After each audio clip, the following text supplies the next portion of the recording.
பொதுவா இறந்தவங்களுக்கு வருஷம் வருஷம் அவங்க இறந்த நாள் அன்னைக்கு அவங்களுக்கு பிடிச்சத சமைச்சு நம்ம வச்சு சாமி கும்பிடுறது வழக்கம். ஆனா இங்க ஒரு ஊர்ல இறந்தவங்கள தோண்டி எடுத்து அதுக்கு முன்னாடி கேண்டிலைட் டின்னருக்கு போக முடியாதவங்கள இங்க நான் வெல்கம் பண்றேன். வெல்கம் டு கேண்டிலைட் கதை.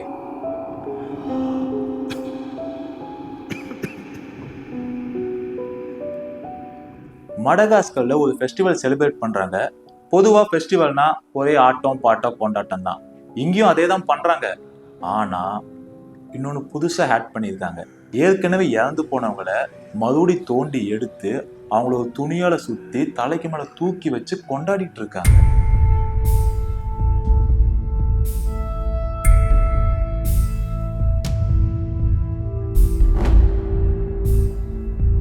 இதெல்லாம் ஏன் அவங்க பண்றாங்கன்னா, இறந்து போனவங்க யாரும் நம்மளை விட்டு இனி போகல, அவங்க நம்ம கூட தான் இருக்காங்க அப்படிங்கறக்காண்டிய வருஷம் வருஷம் இவங்க அதை செலிப்ரேட் பண்ணிட்டு இருக்காங்களாம். இவங்கள அது பரவாயில்ல, இறந்தவங்க முகத்தை காட்டாம ஃபுல்லா துணியால சுத்தி அவங்கள வச்சுட்டு செலிப்ரேட் பண்றாங்க. ஆனா இந்தோனேஷியால ஒரு படி மேலேயே போய் இறந்தவங்கள குளிப்பாட்டி சுத்தம் பண்ணி அவங்களுக்கு புது துணி போட்டு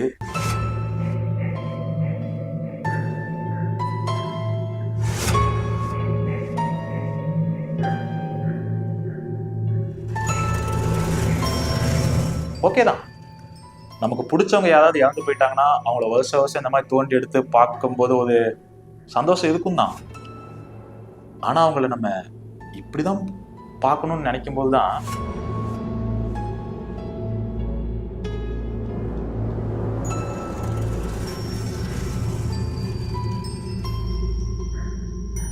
இந்த இறந்து போனவங்களோட பாடியெல்லாம் எப்படி பதப்படுத்துறாங்கன்னா, அந்த காலத்துல புளிப்பு வினிகர், தேயிலை இலையெல்லாம் வச்சுதான் பாடியை பதப்படுத்தி வைப்பாங்களாமா. இப்போ ஃபார்மால்டிஹைடுன்னு ஒரு கெமிக்கலை யூஸ் பண்ணி தான் அந்த பாடியை பதப்படுத்தி வச்சிருக்காங்களாமா. இவங்க 2 பிரிவை அதை கொண்டாடுறாங்க. அதாவது வருஷம் வருஷம் தோண்டி எடுத்து செலிப்ரேட் பண்ணவங்களும் இருக்காங்க, 4 வருஷத்துக்கு ஒரு டைம் எடுத்து பிரம்மாண்டமா செலிப்ரேட் பண்ணவங்களும் இருக்காங்களாம்.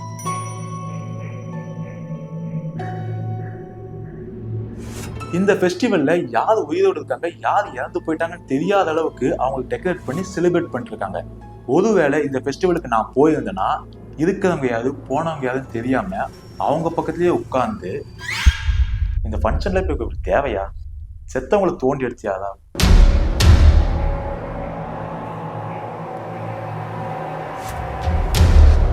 அந்த ஃபெஸ்டிவலுக்கு உங்களை இன்வைட் பண்ணா நீங்க போவீங்களா மாட்டீங்களா? கமெண்ட்ல சொல்லுங்க. அப்படியே நீங்க போனீங்கன்னா அந்த ஃபெஸ்டிவல் முடியிற வரைக்கும் உங்க ரியாக்ஷன் என்னவா? என் ரியாக்ஷன் இப்படித்தான். அடுத்து நம்ம பார்க்க போறது பாரிஸ். பாரிஸ்னாலே நம்ம எல்லாத்துக்கும் முதல்ல ஞாபகம் ஈஃபில் டவர் தான். சென்னை பீப்புளை கேட்டா ரிச் ஸ்ட்ரீட்னு சொல்லுவாங்க. நானே அப்படிதான் சொல்லிட்டு இருந்தேன், அதை விட்டுறலாம். ஸோ பாரிஸோட அடையாளமே மேல இருக்க அந்த ஈஃபில் டவர் தான். ஆனா பாரிஸ்க்கு கீழே ஒண்ணு இருக்கு. அது என்ன டவர்னு தயவு செஞ்சு கேட்காதீங்க, நான் சீரியஸா பேசிட்டு இருக்கேன். கிட்டத்தட்ட 300 வருஷமா நம்ம எல்லாத்துக்கும் தெரியாத ஒரு ரகசியம்.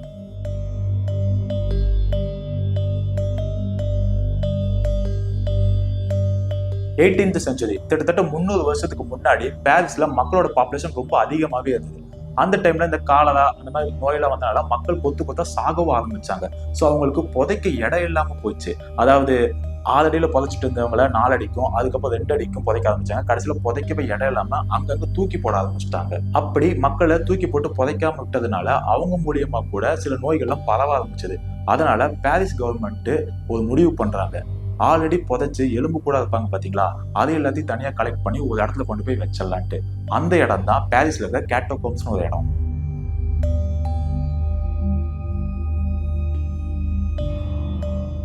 நமக்கு தெரிஞ்ச ஒரு சுடுகாட்டுல 50-100 பேரை புதைச்சு வச்சிருப்பாங்க. அதிகபட்சமா சில சுடுகாட்டுல 300-200 கூட இருக்கும். ஆனா இங்க கிட்டத்தட்ட 60 லட்சம் பேர்த்த புதைச்சு வச்சிருக்காங்க.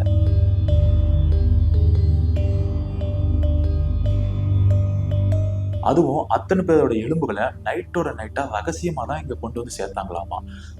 பொதுவா ஒரு எலும்பு இன்னொரு இடத்துக்கு போய் புதைக்கணும் என்ன பண்ணுவோம், அது புதைச்சா போதும் தான் நம்ம தூக்கி போடுவோம். ஆனா இங்க அப்படி இல்லைங்க. இறந்தவங்களுக்கு மரியாதை கொடுக்கணும், ஜெபம் பண்ணி லைனா அடுக்கி வச்சிருக்காங்க.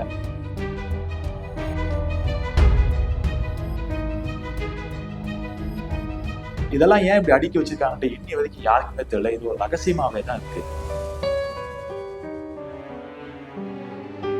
பொதுவா ஒரு சுடுகாட்டு பக்கம் போகவே நம்ம ரொம்ப பயப்படுவோம். ஏன்னா இறந்து போனவங்க ஆவியாங்க சுத்துவாங்களோ, போனா நம்ம எங்கேயோ பிடிச்சிப்பாங்கன்னு சொல்லி அந்த பக்கமே நம்ம போக மாட்டோம். அப்படி இருக்கும்போது கிட்டத்தட்ட 60 லட்சம் பேர்த்தோட எலும்புக்கூடு இங்க இருக்குதுன்னா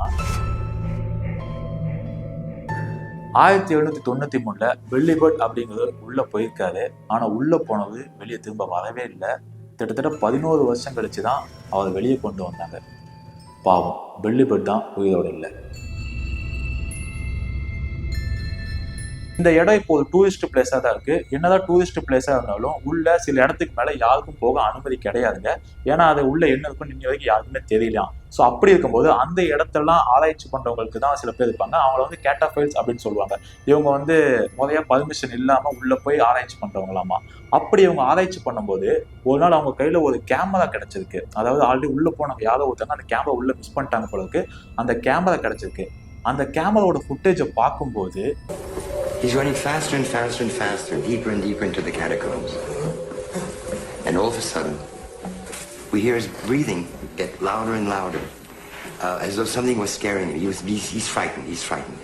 யாரோ ஒருத்தர் எதையோ பார்த்து பயந்து ஓடின மாதிரியும் ஒரு கட்டத்துல கேமரா தூக்கி போட்டும் ஓடி இருக்காங்க. And all of a sudden,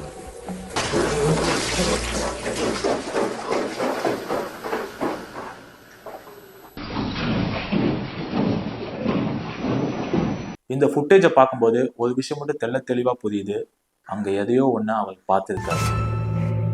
அந்த குகைக்குள்ள யாரோ ஒருத்தர் நம்ம பார்த்துட்டோம்னா பயந்து ஓடுவோம். ஆனா கையில இருக்க கேமராவே தூக்கி போட்டு ஓடணும்னா அவர் யாரோ துரத்தி இருக்கணும். அது ஏன் ஒருத்தர் மட்டும் துரத்தி இருக்கணும்? கிட்டத்தட்ட 60 லட்சம் பேர் இருக்காங்களே, அத்தனை பேரும் சச்சா.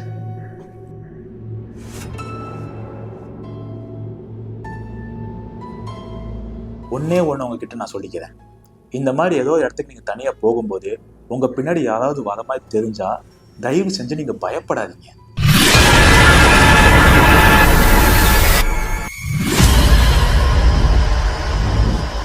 இப்பதான் நான் சொன்னேன் பயப்படாதீங்கன்ட்டு. என் கதையை கேட்டு பயப்படாதவங்களுக்கு தான் இந்த விஷுவல் ட்ரீட்மெண்ட். இதையும் பார்த்து பயப்படாதவங்களுக்கு நீ மனுஷனே இல்ல தெரியுமா? சோ இந்த இடத்துக்குள்ள நீங்க தனியா போயிட்டு அங்க யாரையாவது பார்த்தா நீங்க என்ன பண்ணுவீங்க அப்படிங்கிறத கமெண்ட்ல சொல்லிட்டு போங்க. நானா இருந்தா